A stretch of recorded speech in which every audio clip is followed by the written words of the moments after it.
प्यारे बच्चों, welcome back to my channel Kataria English Academy. और आज मैं आपके लिए लेके आया हूँ नाउन। और जब भी हम ग्रामर को पढ़ने की स्टार्टिंग करते हैं तो हमें सबसे पहले नाउन ही पढ़ाया जाता है। हिंदी में हम इसको संज्ञा कहते हैं और जब इंग्लिश की बात करेंगे तो हम इसको द नाउन कहेंगे। और नाउन की एक सिंपल सी परिभाषा ये समझ लीजिए आप कि आप किसी भी वस्तु, व्यक्ति या स्थान के नाम को आप पहचान लेते हो या उसके बारे में आप सुन के बता सकते हो कि इस वस्तु का ये नाम है, या जो भी कोई उसकी पहचान है, वे सब नाउन कहलाती हैं। जैसे मेरे हाथ में ये पेन है तो ये भी एक नाउन हो गया। ये कॉपी मेरे सामने रखी है, ये भी एक नाउन है। और साथ ही साथ यदि मैं इस कैप की बात करूं तो ये भी अपने आप में एक नाउन हो जाएगा। तो नाउन क्या होता है? किसी भी व्यक्ति, वस्तु या स्थान के नाम को हम संज्ञा कहते हैं, नाम कहते हैं। और इस प्रकार से जब हम ग्रामर में पढ़ते हैं, इसको इंग्लिश ग्रामर की बात करते हैं, तो हमें नाउन की परिभाषाएं याद रखनी पड़ती हैं। तो इस वीडियोज में मैं आपको नाम के बारे में बताने वाला हूं और उसके जो टाइप्स होते हैं कि ये कितने प्रकार के होते हैं, इन सब के बारे में हम इस वीडियो में पढ़ने वाले हैं। और सबसे पहले इसकी डेफिनेशन की बात आती है कि नाउन होता क्या है। तो जब हम नाउन की डेफिनेशन की बात करेंगे तो इसको हम लिखेंगे a noun is a word used as the name of a person, palace और थिंग। इन तीनों में से किसी का भी कोई नाम आएगा तो अपने आप में क्या हो जाएगा? एक नाउन हो जाता है और उसको नाउन कहते हैं। और इसके लिए एक सिंपल सा एग्जांपल आप समझिए। जैसे मैं यहाँ पे एक एग्जांपल दे रहा हूँ, जैसे राम इज ए प्लेयर। तो यहाँ पे इस सेंटेंस में दो नाम की बात हो रही है। एक हमारा प्रॉपर नाउन हो गया, एक हमारा कॉमन नाउन हो गया। तो इसमें जब हम राम की बात करेंगे तो ये हमारा प्रॉपर नाउन है, और जब हम प्लेयर की बात करेंगे तो ये हमारा कॉमन नाउन है, क्योंकि राम एक स्पेसिफिक पर्सन को इंडिकेट कर रहा है और प्लेयर क्या है? किसी प्लेयर की हम बात कर सकते हैं, वो चाहे किसी भी खेल का खिलाड़ी क्यों ना हो। तो अब हमारे जिस प्रकार से हमने इसमें बताया कि हमारा प्रॉपर नाउन हो गया और ये हमारा कॉमन नाउन हो गया, तो इसी प्रकार से यदि हम दूसरे सेंटेंस को देखें, जैसे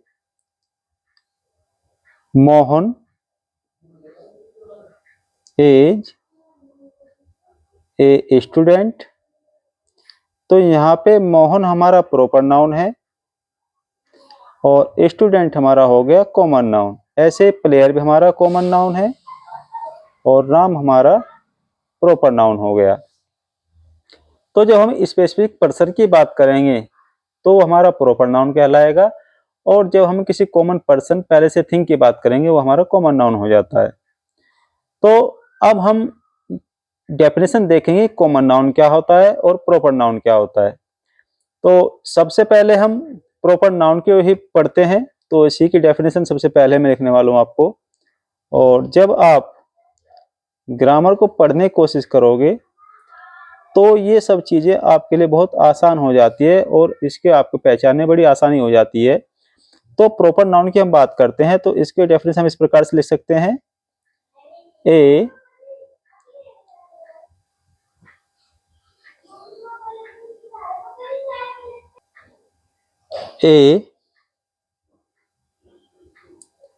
proper noun, a proper noun is the name of some particular person or palace. तो किसी पर्टिकुलर पर्सन और जब हम पैलेस की बात करते हैं तो उसको हम प्रॉपर नाउन कहलाएंगे। और जैसे कि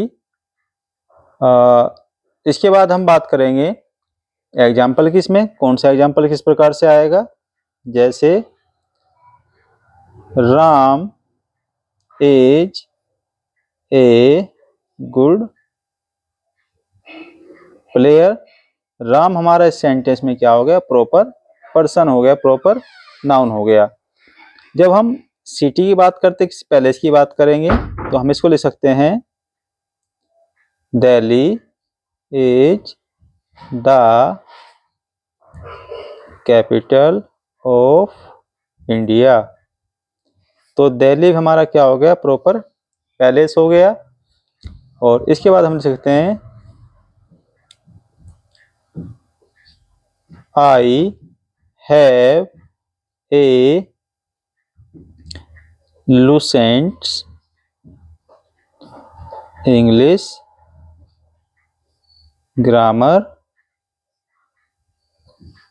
बुक, कि मेरे पास लूसेंट की एक इंग्लिश ग्रामर की बुक है। तो लूसेंट जो हमारा एक स्पेसिफिक पब्लिकेशन हो गया, तो ये हमारा क्या हो गया, प्रॉपर थिंग हो गई, प्रॉपर थिंग हम इसको कहेंगे। और दिल्ली हमारा प्रॉपर पैलेस हो जाएगा और राम हमारा प्रॉपर पर्सन हो जाएगा। तो इस प्रकार से हम प्रॉपर नाउन की पढ़ सकते हैं। उसके बाद आता है हमारा कॉमन नाउन। कॉमन नाउन की जब हम बात करेंगे तो हम इसमें ऐसी चीज़ों के बारे में पढ़ेंगे, ऐसी वस्तुओं, ऐसी पर्सन्स के बारे में पढ़ेंगे जो कॉमन है, जो किसी स्पेसिफिक पर्सन, पैलेस और थिंग्स को इंडिकेट नहीं करेगा बल्कि कॉमन बात करेगा। जैसे a common noun is a name given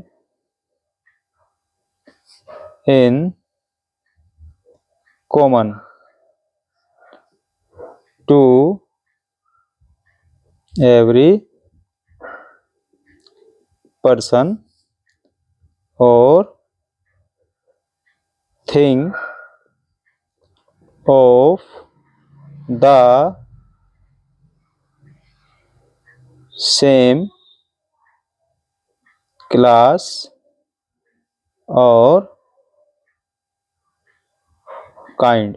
तो इस प्रकार से हमारा कॉमन नाउन की डेफिनेशन ये बनेगी। और इसके लिए हम कुछ एग्जांपल्स मैं आपको बताने वाला हूँ। एग्जांपल्स की बात करेंगे, जैसे the player is in the ground. तो यहाँ किसी प्लेयर की बात नहीं है, तो यहाँ पे किसी का नाम नहीं लिया गया, खाली प्लेयर्स की बात हुई है। तो प्लेयर यहाँ पे हमारा एक कॉमन नाउन हो गया। और नेक्स्ट एग्जांपल देखिए, आई हैव मैनी पेन्स। तो मेरे पास बहुत सारे पेन्स है, तो पेन्स हमारा क्या हो गया, प्रॉपर कॉमन थिंग हो गई, क्योंकि यहाँ पे किसी हमने स्पेसिफिक पेन का नाम नहीं बताया, केवल कॉमन पेन की बात करी थी। कोई भी पेन हम यहाँ पे मान सकते हैं। तो इस प्रकार से हमारा कॉमन नाउन हो गया। इन सब के बाद आता है हमारा कलेक्टिव नाउन। और कलेक्टिव नाउन की बात करेंगे तो हिंदी में हम इसको कहते हैं समूहवाचक संज्ञा, और इंग्लिश में हम इसको कहेंगे कलेक्टिव नाउन। और जब कलेक्टिव नाउन की बात करेंगे तो यहाँ पे हम समूह की बात करेंगे, पूरे ग्रुप की बात करेंगे। और इसकी डेफिनेशन बनेगी collective noun is the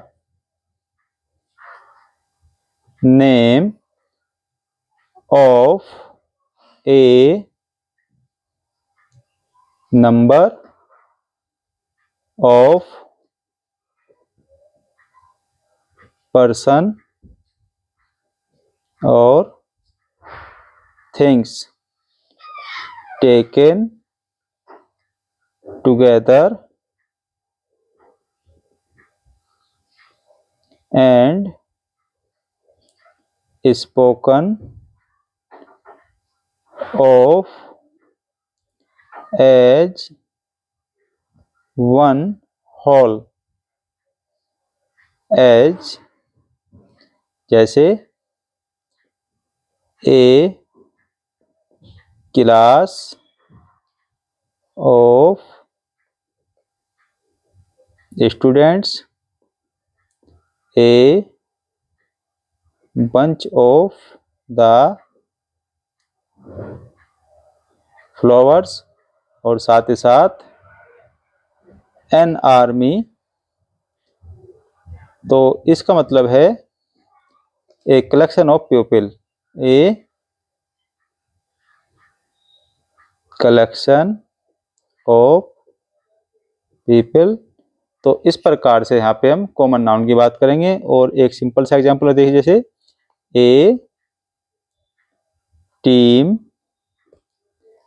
of players. तो इस प्रकार से ये हमारे सब के सब जो एग्जांपल्स हैं, ये हमारे कलेक्टिव नाउन के एग्जांपल्स हैं। और इसमें हम कॉमन थिंग की बात नहीं करते, ना ही प्रॉपर नाउन की बात करेंगे, ना प्रॉपर पैलेस की। यहाँ पे हम समूह के रूप में बात करते हैं, इसको समूह के रूप में ही इंडिकेट करते हैं।